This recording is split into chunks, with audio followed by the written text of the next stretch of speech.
The Shasta County Sheriff's Office Major Crimes Unit continues to dedicate all of its resources to identifying and apprehending those individuals who are responsible for the abduction of Sherri Papini.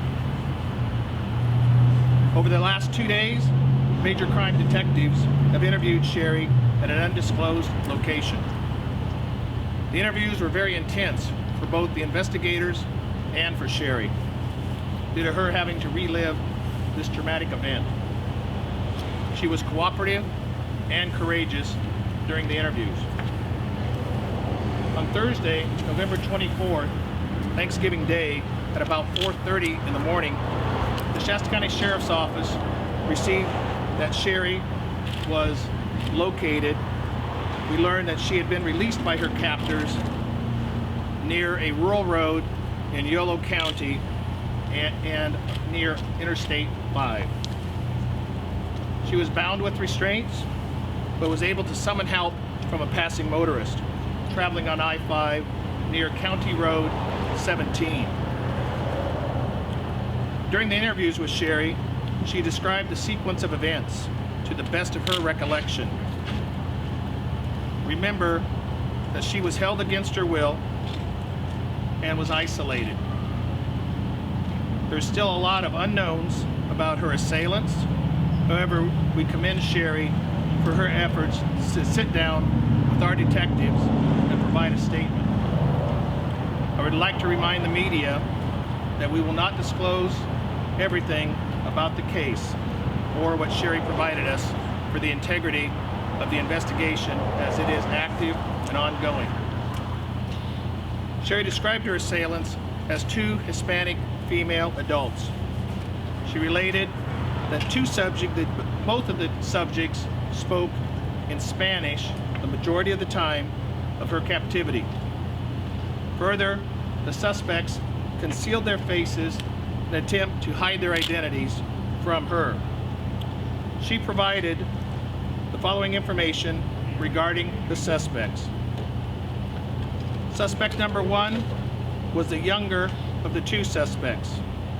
She had long, curly hair. She had a thick accent. She had pierced ears.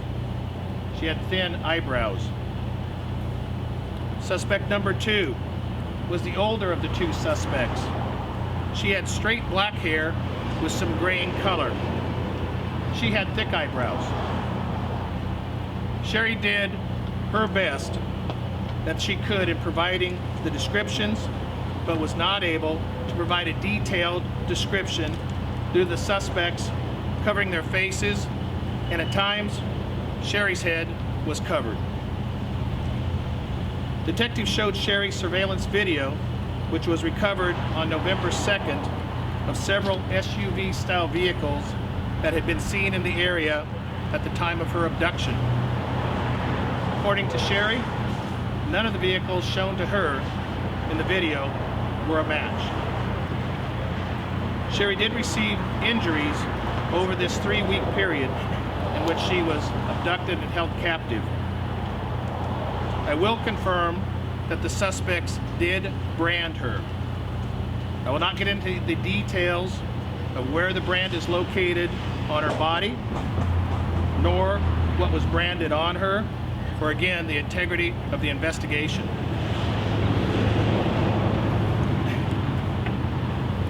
The Major Crime Unit continues to dedicate all available resources towards this investigation. Evidence item recovered at the Yolo County scene will be submitted to the California Department of Justice for physical examination and processing. Detectives have written additional search warrants for cell phone information and are receiving data as it becomes available.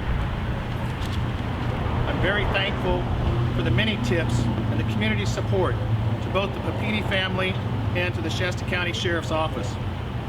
I'd like to thank the following agencies for their continued assistance throughout this investigation: Shasta County Probation Department, Shasta County District Attorney's Office, Reading Police Department, California Highway Patrol, Yolo County Sheriff's Office, California Department of Justice, the Federal Bureau of Investigation, AMR Ambulance, and the Shasta County Search and Rescue Team.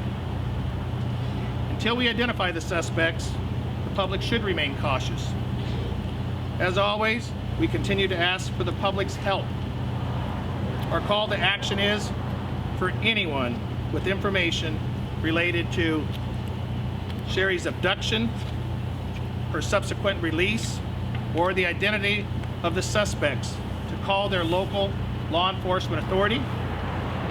The Shasta County Sheriff's Office has a tip line. That number is active 24 hours a day, and that number is 530-245-6135. Callers can also call tips into Shasta County Secret Witness, and that number is 530-243-2319. We're thankful that Sherri has been reunited with her family, and ask that you keep the Papini family in your thoughts and prayers throughout this holiday season. I also want to thank Keith Papini, her husband, for his cooperation and information in this case throughout the investigation. Again, this is an active investigation. There is sensitive information that is not being disclosed for the integrity of the investigation. The Sheriff's Office will continue to update the media when information is developed. As of today, there's not going to be further one-on-one interviews, press conferences, or news releases unless new information or developments in the case take place.